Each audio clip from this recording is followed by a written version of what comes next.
Hey there, Trevor here. And in this video, I'm going to show you how to zoom out on your iPhone. Now, you can see my iPhone is zoomed in, and if you wanted to zoom out so that it is normal, the trick to be able to do that is you're going to take 3 fingers.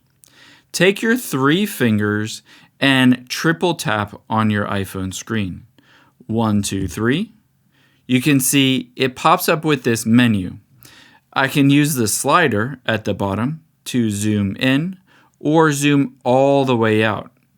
Or I can tap on zoom out at the top. This will allow you to zoom out. However, if you accidentally tap with 3 fingers again, you can see it might zoom in, or if you tap with 3 fingers twice, it zooms out, and tap again twice, it zooms in. Let's turn this feature off completely so you don't accidentally do that. Again, tap with 3 fingers 2 times. And next, we're going to take your finger, swipe down, and type in Settings.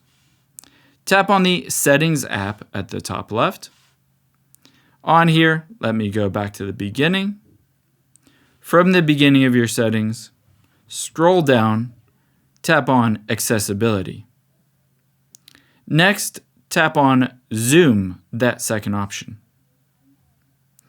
Next, to disable this, tap to toggle off Zoom at the top. After you've done that, tap the back arrow, scroll down to the bottom, tap on Accessibility Shortcuts. Make sure on here Zoom is not selected. If Zoom is selected, you could potentially enable this by accident by just triple clicking the side button of your iPhone, which might be what happened.